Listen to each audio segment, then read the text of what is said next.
Hello praise the Lord everyone. प्रभु की स्तुति हो एक बार फिर से कि आप लोगों के साथ जुड़कर प्रभु के वचन का मनन और चिंतन करने के लिए मैं आपके बीच में उपस्थित हूँ। मेरे प्रियो, आशा करता हूँ कि आप सब परमेश्वर के वचन से ज़रूर आशीष को पा रहे होंगे और आपके प्रेम के लिए, आपके इस समय के लिए जो आप प्रभु के वचन को सुनने के लिए मेरे साथ एकत्रित होते हैं, प्रभु आप सभी को अपनी आशीष प्रदान करे। मेरे प्रियो, हम और आप अब कुछ ही समय बचा है जब हम प्रभु के जन्म उत्सव की तैयारी में लग जाएंगे। नवंबर का माह प्रारंभ हो चुका है और ये माह जो है वो तैयारियों का समय होता है कि हम प्रभु यीशु मसीह के उस जन्म को जो दिसंबर के माह में हम मनाने के लिए जाएंगे और हम बड़े आनंदित होते हैं, बहुत खुश होते हैं। तैयारी का वक्त होता है, समय होता है कि हमें क्या क्या तैयारियां करना है और इस प्रकार से हमारा पूरा समय गुजर जाता है प्रभु के उस जन्म उत्सव की तैयारी के लिए। और इस अवसर पर हम कुछ गीतों को भी गाते हैं, कुछ गीतों को गुनगुनाते हैं। हमारे फोन की रिंगटोन चेंज हो जाती है, कॉलर टोन चेंज हो जाती है और फिर उसमें गीत सुनाई देते हैं क्रिसमस से संबंधित, प्रभु यीशु मसीह के जन्म से संबंधित। एक गीत बहुत खूबसूरत मुझे लगता है जब क्रिसमस का माहौल आता है और बड़े आनंद के साथ उस गीत को गाते हैं। क्या दिन खुशी का आया, रहमत का बादल छाया, दुनिया का मुंजी आया, हा हालेलुया। क्या दिन खुशी का आया, रहमत का बादल छाया, दुनिया का मुंजी आया, हा हालेलुया। गीत तो बहुत खूबसूरत है मेरे प्रियो, लेकिन इस गीत में एक संदेश भी छुपा हुआ है कि वो संदेश है कि रहमत का बादल वो प्रभु यीशु मसीह जो मेरा और आपका उद्धारकर्ता बन के संसार में आया है और हम उसके आगमन की उस जन्म उत्सव की तैयारी में लग जाते हैं। योएल की पुस्तक को जब आप पढ़ेंगे और उसके दूसरे अध्याय को पढ़ेंगे तो उसमें भी प्रभु के आगमन की तैयारी, प्रभु के उस दिन के विषय में चर्चा की गई है। लेकिन प्रभु चाहता है कि इससे पहले कि वो इस संसार में आपके और हमारे बीच में आए, जैसा कि उसने अपने वचन के द्वारा मुझे और आपको सारी बातों की चेतावनी दी हुई है। परमेश्वर का वचन मुझे और आपको इस बात को बताता है कि अंत के दिनों में ऐसा होगा कि लोगों का प्रेम ठंडा पड़ जाएगा और ना जाने कितनी बातें अगर हम परमेश्वर के वचन को पढ़ते होंगे। परमेश्वर का वचन मुझे और आपको इस बात को सिखाता है कि हमें और आपको अपने जीवन में प्रभु के वचन के अनुसार अपने जीवन को व्यतीत करना है। जब भी हम वचन को खोलते हैं तो वचन हमें इस बात को सिखाता है कि मुझे और आपको प्रभु की आज्ञाओं को और उसकी मर्जी के अनुसार अपने दिन को व्यतीत करना है।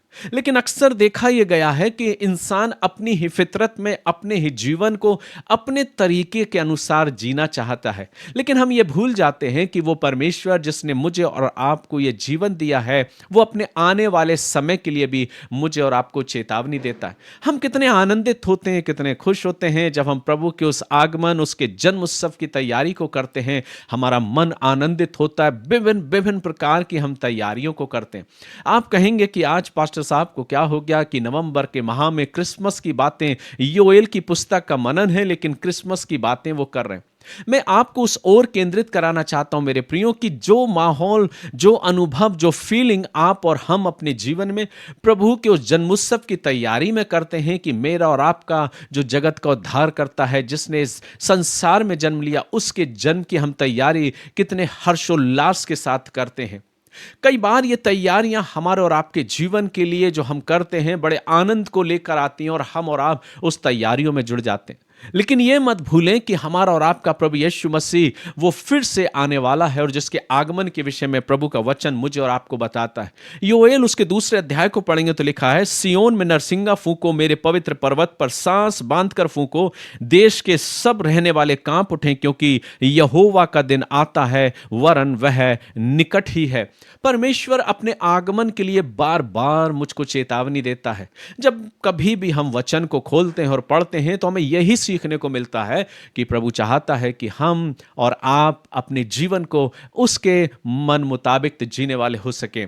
ये ना भूलें कि हमारा और आपका न्याय परमेश्वर के न्याय सिंहासन के सम्मुख होगा।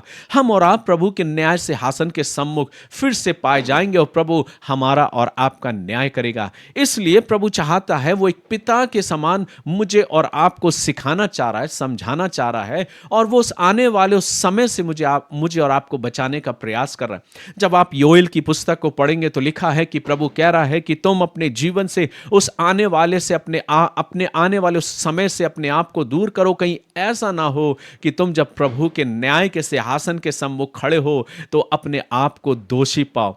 आज हम और आप अपने जीवन को कैसे जी रहे मेरे प्रियो? अक्सर मैं कई बार बाइबल को खोलना और उसको पढ़ने के विषय में क्यों बात करता हूं? बेशक बहुत से हैं जो परमेश्वर के उस वचन से प्रेम नहीं करते, परमेश्वर के वचन को अपने जीवन में उतना अधिक उतारना नहीं चाहते, लेकिन जिनके जीवन परिवर्तित हैं वो परमेश्वर की बातों को और परमेश्वर के वचन से अपने आप को दूर नहीं कर सकते।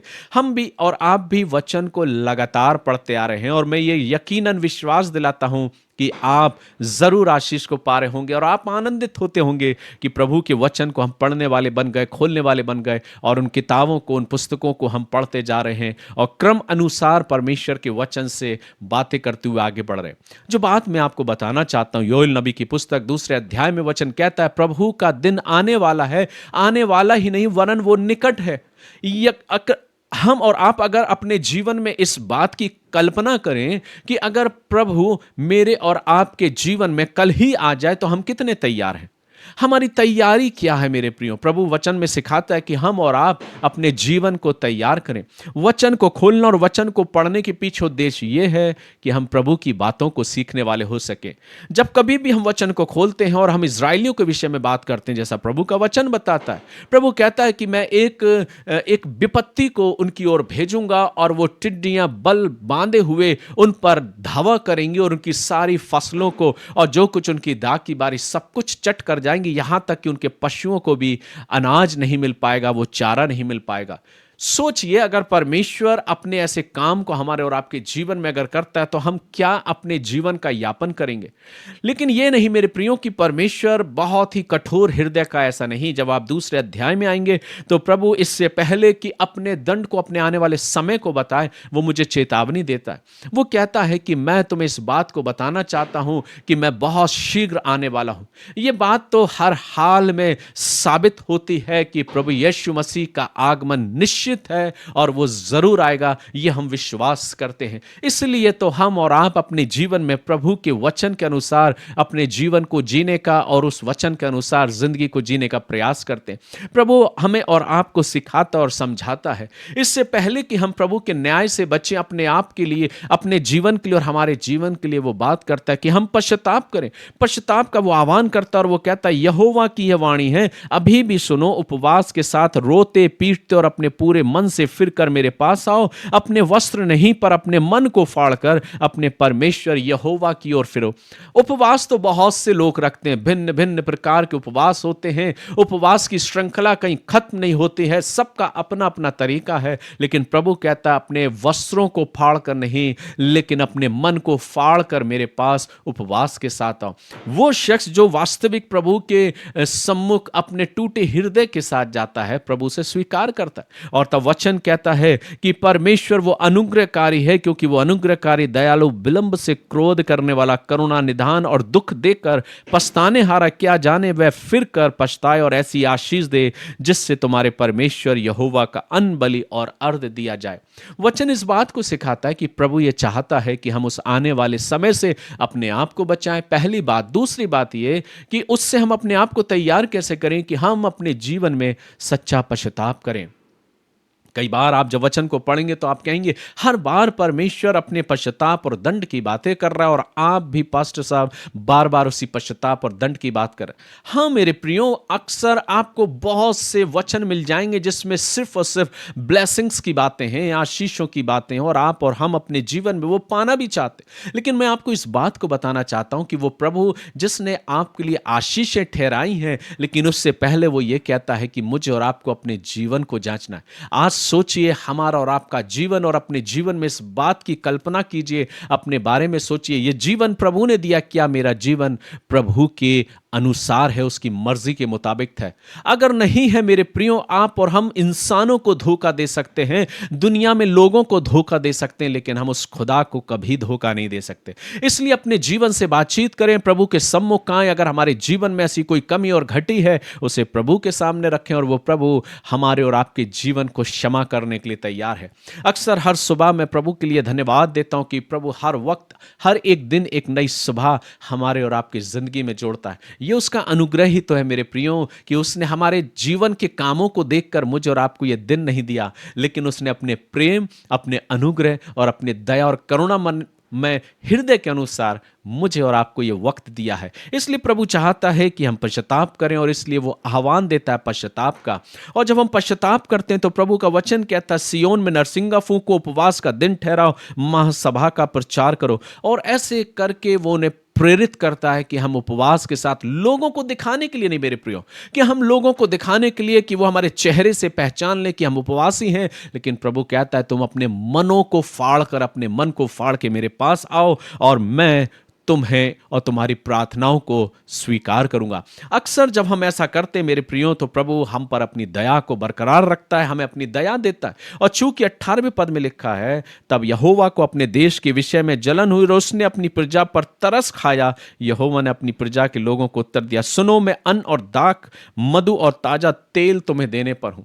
जब कभी भी हम प्रभु के पास सच्चे मन के साथ आते मेरे प्रियो, सच्चे पश्चाताप के साथ आते हैं, तो वो प्रभु मुझे और आपको अपनी अपार आशीषों से परिपूर्ण करता है, मेरे और आपके जीवन में अपनी अपार आशीष देता है। जब हम और आप इस वचन को पढ़ेंगे, और जब मैं इस वचन को पढ़ रहा था तो मैंने इस बात को देखा कि वो प्रभु इतना प्रेमी प्रभु है जो मुझसे और आपसे अपनी आशीषों की बात करता है।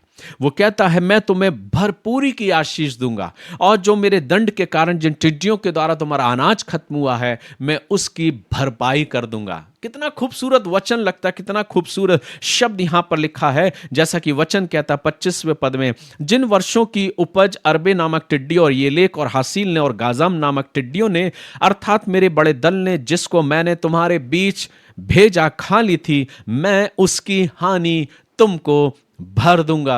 कितना खूबसूरत वचन है। जब इस वचन को मैं पढ़ रहा था, ये वचन मेरे दिल में छू गया, और वचन कहता है कि मैं उसकी हानि भर दूंगा। मेरे प्रियो, परमेश्वर कभी किसी का कर्जदार नहीं होता। वचन कहता, जो कुछ तुमने हानि उठाई है उसकी हानि में कई गुना तुम्हारे जीवन में भर दूंगा। और आगे कहता कि तुम पेट भर कर खाओगे और तृप्त होगे और अपने परमेश्वर यहोवा के नाम की स्तुति करोगे।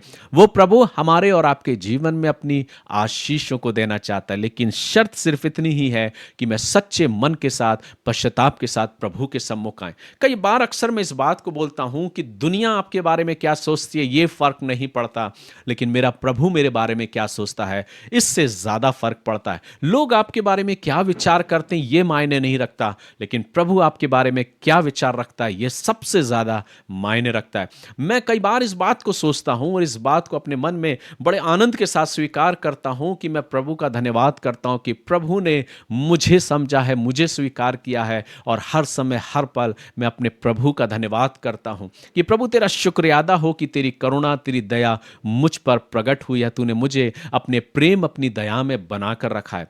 वचन यहीं खत्म नहीं होता, आगे वचन कहता जब तुम पश्चाताप के साथ आओगे तो मैं तुम्हें भरपूरी दूंगा, और भरपूरी के साथ आगे वो एक और आशीष की बात करता जिसे आज दुनिया के लोग पाना चाहते हैं। वो कहता मैं अपना आत्मा तुम पर उंडेलूंगा।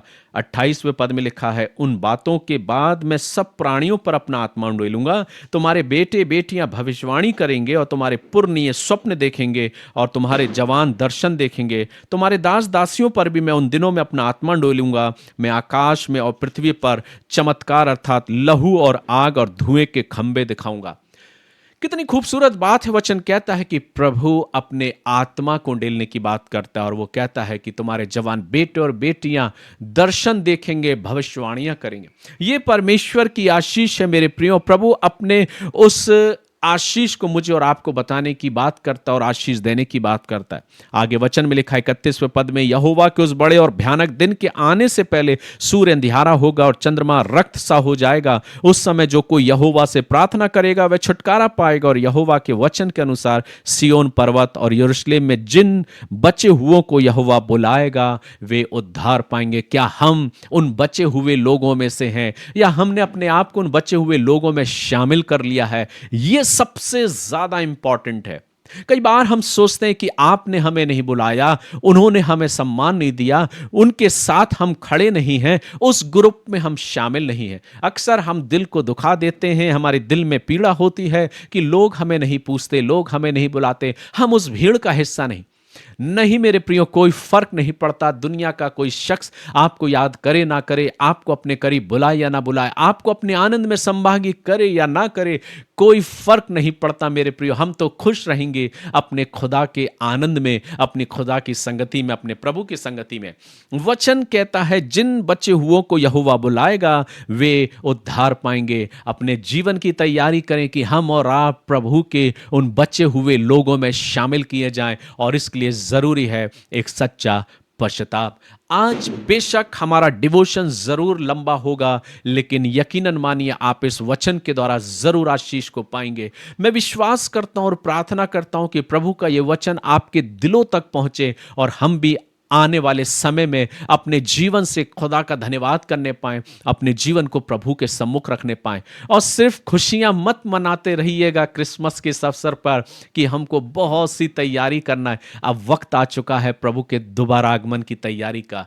वो प्रभु अपने बादलों पर सवार होकर अपने लाखों और करोड़ों दूतों के साथ मेरे प्रियो मुझे और आपको लेने के लिए आ रहा है। इसलिए आवश्यक है कि हम और आप अपने आप को तैयार करें। अक्सर जब भी अकेला होता हूं मैं इस गीत को गुनगुनाता हूं और परमेश्वर का धन्यवाद करता हूं। देखो देखो कोई आ रहा है, कैसा जलवा मसीह आ रहा है। आंखें अपनी उठाकर तो देखो, कैसे शान से मसीह आ रहा है।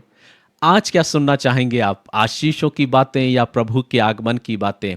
मैं और मेरा दिल तो सिर्फ प्रभु के आगमन की बातें सुनना पसंद करता है, और अपने आप को मैं प्रभु के आगमन के लिए तैयार करना चाहता हूं, क्योंकि जहां मेरा प्रभु है वहां मैं भी रहूं, और मेरे लोग भी जो प्रभु में विश्वास करते हैं, प्रभु में एक साथ बांधे गए हैं। अपने आप को लोगों की भीड़ का हिस्सा बनाने से बेहतर है कि मैं प्रभु के साथ उस भीड़ का हिस्सा बनूं जो भीड़ प्रभु के सम्मुख खड़ी होगी, उसके आनंद में संभागी होगी। क्या आप उस भीड़ का हिस्सा बनना चाहते हैं? अगर हाँ मेरे प्रियो, तो आज ही अपने जीवन में सच्चे मन से पश्चाताप करते हुए प्रभु के पास आए और प्रभु से कहें, प्रभु जब तू अपने राज में आए तो मेरी सुधि लेना। वो प्रभु यकीनन मुझसे और आपसे कहेगा कि तू मेरे साथ मेरे उस राज्य में शामिल होगा। इस आशा और विश्वास के साथ, इस आशीष भरे वचनों के साथ मैं परमेश्वर के वचन को आप लोगों के बीच में रखना चाहता हूं। यकीन करिए, विश्वास करिए कि प्रभु का आगमन बहुत जल्द है मेरे प्रियो। प्रभु की उस आगमन के लिए अपने आप को तैयार करें जैसे हम क्रिसमस की तैयारी कर रहे हैं। प्रभु इन वचनों के द्वारा आप सबों को आशीष दे और प्रभु का अनुग्रह आपके जीवन में युग युगानुयुग तक यूं ही बरकरार रहे। इन्हीं दुआओं के साथ, प्रार्थनाओं के साथ आज मैं आपसे विदा लेता हूं, लेकिन कल फिर मुलाकात करूंगा प्रभु के अनुग्रह में होके, और फिर आपसे बातचीत करूंगा योएल नबी की पुस्तक उसके अंतिम अध्याय अर्थात 3 अध्याय पर। प्रभु आप सबों को आशीष दे। God bless you.